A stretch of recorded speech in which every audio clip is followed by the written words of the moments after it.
আর এবার যে খবরের দিকে নজর রাখবো, 190 কোটি টাকার ব্যাংক প্রতারণায় গ্রেফতার ইডির জালে কলকাতার ব্যবসায়ী হরিশ বাগলা। যশোর রোডের অভিজাত আবাসন থেকে গ্রেফতার। আমাদের সঙ্গে এই মুহূর্তে রয়েছেন প্রতিনিধি অমিত। অমিত, এই যে ব্যবসায়ী হরিশ বাগলা, তার সম্পর্কে কি কি তথ্য আমরা পাচ্ছি? কত দিন থেকে কিভাবে প্রতারণা চক্র চালাচ্ছিল সে? দেখো, এটা একটি ব্যাংক ফ্রডের মামলা। ব্যাংক থেকে ঋণ নিয়ে ঋণ না মেটানোর অভিযোগ। বেশ কিছু বেসরকারি ব্যাংক থেকে ব্যবসা বা কোম্পানি খোলার নামে ঋণ নেওয়া হয়, এমনটা কিন্তু অভিযোগ উঠছে এই হরিশ বাগলার বিরুদ্ধে। এবং জানিয়ে রাখবো, প্রায় 190 কোটি টাকার বেশি ব্যাংক ফ্রডের ব্যাংক প্রতারণা একটি মামলা বলে ইডি সূত্রে খবর। এই হরিশ বাগলা তিনি নিজে এবং তার স্ত্রীর নামে ব্যাংক থেকে বেসরকারি ব্যাংক থেকে লোন নিয়েছিলেন বা ঋণ নিয়েছিলেন এবং একাধিক কোম্পানি খোলা হবে এমনটা কিন্তু বলা হয়েছিল।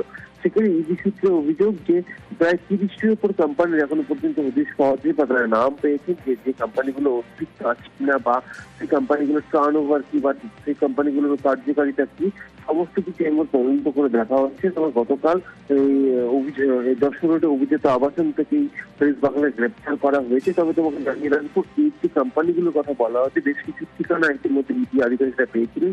সেখানে গতকাল দিনভর অভিযান চালানো হয় বা তল্লাশি অভিযান চালানো হয়।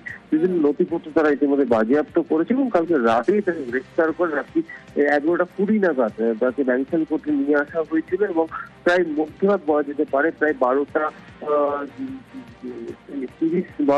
সাড়ে 12টা থেকে 12:40 পর্যন্ত শুনানি চলে, হিয়ারিং হয়েছে আদালতে এবং একদিন ইডি হেফাজতে নির্দেশ দেওয়া হয়েছে ব্যাংশন কোর্টের মুখ্য বিচারকের তরফে। আজকে তাকে আবারও ইডি স্পেশাল কোর্টে তাকে পেশ করা হবে এবং নিজেদের হেফাজতে গিয়ে আবেদন করা হবে ইডির তরফে। ধন্যবাদ অমিত।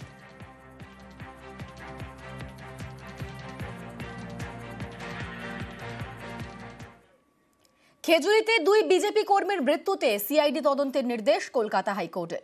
সিবিআই তদন্তের আর্জি খারিজ করে দিলেন বিচারপতি। বললেন, তদন্তের নামে সিবিআই শুধুই গ্যালারি শো করে।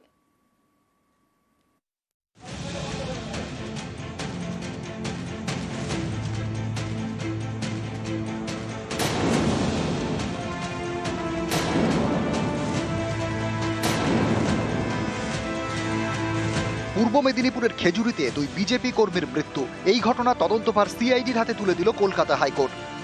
মঙ্গলবার বিচারপতি তীর্থঙ্কর ঘোষ নির্দেশ দেন, খেজুরিতে জোড়া মৃত্যু তদন্ত করবে সিআইডি। হাইকোর্টের নজরদারিতে তদন্ত হবে। ডিআইজি পদমর্যাদার অফিসারের নেতৃত্বে তদন্ত করবে সিআইডি। 25শে সেপ্টেম্বর তদন্তের অগ্রগতি নিয়ে আদালতে তারা রিপোর্ট দেবে।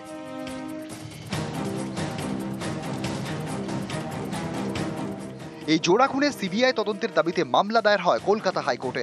সোমবার বিচারপতি মন্তব্য করেন,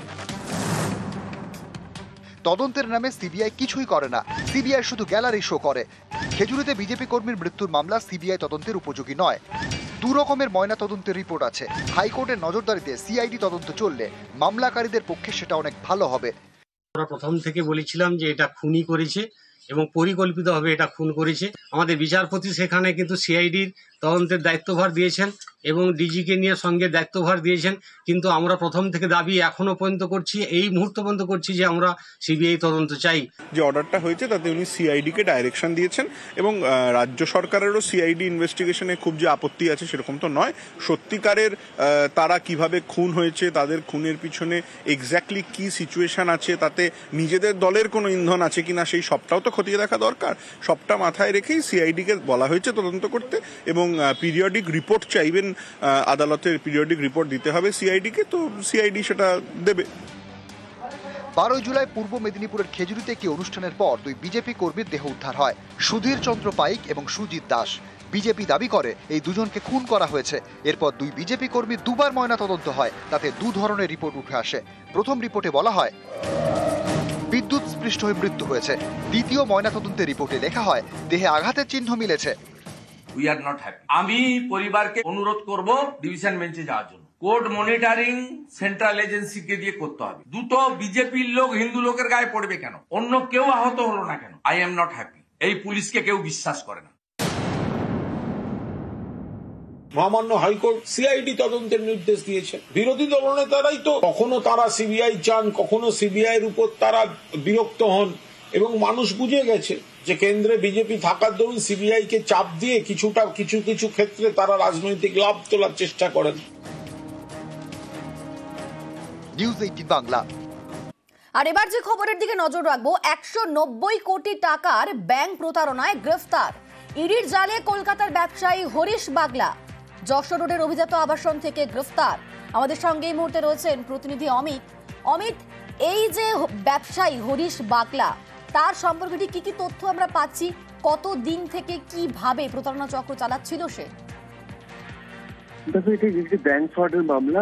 ব্যাংক থেকে ঋণ নিয়ে ঋণ না মেটানোর অভিযোগ। বেশ কিছু বেসরকারি ব্যাংক থেকে ব্যবসা বা কোম্পানি খোলার নামে ঋণ নেওয়া হয়, এমনটা কিন্তু অভিযোগ উঠছে এই হরিশ বাগলার বিরুদ্ধে। তোমরা জানিয়ে রাখো, প্রায় 190 কোটি টাকার বেশি ব্যাংক ফ্রডের ব্যাংক প্রতারণা একটি মামলা বলে ইডি সূত্রে খবর। এই হরিশ বাগলা তিনি নিজে এবং তার স্ত্রীর নামে ব্যাংক থেকে বেসরকারি ব্যাংক থেকে লোন নিয়েছিলেন বা ঋণ নিয়েছিলেন এবং একাধিক কোম্পানি খোলা হবে এমনটা কিন্তু বলা হয়েছিল।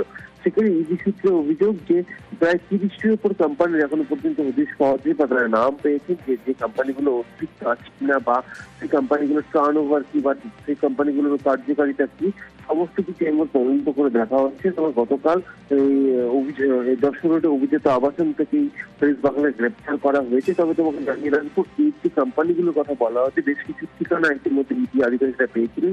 সেখানে গতকাল দিনভর অভিযান চালানো হয় বা তল্লাশি অভিযান চালানো হয়।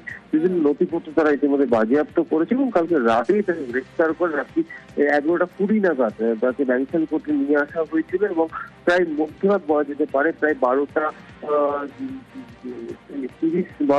সাড়ে 12টা থেকে 12:40 পর্যন্ত শুনানি চলে, হিয়ারিং হয়েছে আদালতে এবং একদিন ইডি হেফাজতে নির্দেশ দেওয়া হয়েছে ব্যাংকশাল কোর্টের মুখ্য বিচারকের তরফে।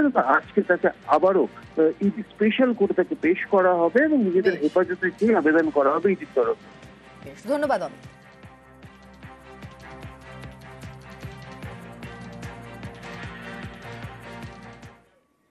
খেজুরিতে 2 বিজেপি কর্মীর মৃত্যুতে সিআইডি তদন্তের নির্দেশ কলকাতা হাইকোর্টের।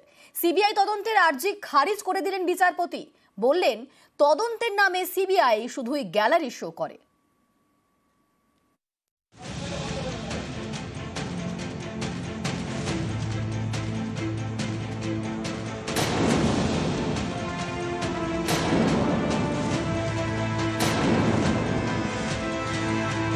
পূর্ব মেদিনীপুরের খেজুরিতে 2 বিজেপি কর্মীর মৃত্যু।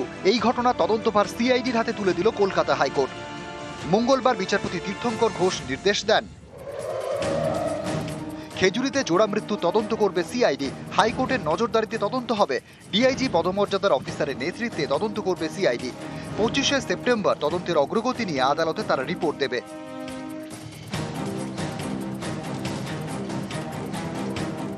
এই জোড়া খুনে সিবিআই তদন্তের দাবিতে মামলা দায়ের হয় কলকাতা হাইকোর্টে। সোমবার বিচারপতি মন্তব্য করেন, তদন্তের নামে সিবিআই কিছুই করে না, সিবিআই শুধু গ্যালারি শো করে। খেজুরিতে বিজেপি কর্মীর মৃত্যুর মামলা সিবিআই তদন্তের উপযোগী নয়। 2 রকমের ময়না তদন্তের রিপোর্ট আছে। হাইকোর্টের নজরদারিতে সিআইডি তদন্ত চললে মামলাকারীদের পক্ষে সেটা অনেক ভালো হবে। আমরা প্রথম থেকে বলেছিলাম যে এটা খুনি করেছে এবং পরিকল্পিতভাবে এটা খুন করেছে। আমাদের বিচারপতি সেখানে কিন্তু সিআইডির তদন্তের দায়িত্বভার দিয়েছেন এবং ডিজিকে নিয়ে সঙ্গে দায়িত্বভার দিয়েছেন। কিন্তু আমরা প্রথম থেকে দাবি এখনো পর্যন্ত করছি, এই মুহূর্ত পর্যন্ত করছি যে আমরা সিবিআই তদন্ত চাই। যে অর্ডারটা হয়েছে তাতে উনি সিআইডি কে ডাইরেকশন দিয়েছেন এবং রাজ্য সরকারেরও সিআইডি ইনভেস্টিগেশনে খুব যে আপত্তি আছে সেরকম তো নয়। সত্যিকারের তারা কিভাবে খুন হয়েছে, তাদের খুনের পিছনে এক্স্যাক্টলি কি সিচুয়েশন আছে, তাতে নিজেদের দলের কোনো ইন্ধন আছে কিনা সেই সবটাও তো খতিয়ে দেখা দরকার। সবটা মাথায় রেখেই সিআইডি কে বলা হয়েছে তদন্ত করতে এবং পিরিয়ডিক রিপোর্ট চাইবেন আদালতের। পিরিয়ডিক রিপোর্ট দিতে হবে সিআইডি কে, তো সিআইডি সেটা দেবে। 12 জুলাই পূর্ব মেদিনীপুরের খেজুরিতে একটি অনুষ্ঠানের পর 2 বিজেপি কর্মীর দেহ উদ্ধার হয়, সুধীর চন্দ্র পাইক এবং সুজিত দাস। বিজেপি দাবি করে এই দুজনকে খুন করা হয়েছে। এরপর 2 বিজেপি কর্মী 2 বার ময়না তদন্ত হয়, তাতে 2 ধরনের রিপোর্ট উঠে আসে। প্রথম রিপোর্টে বলা হয় বিদ্যুৎ স্পৃষ্ট হয়ে মৃত্যু হয়েছে। দ্বিতীয় ময়নাতদন্তের রিপোর্টে লেখা হয় দেহে আঘাতের চিহ্ন মিলেছে।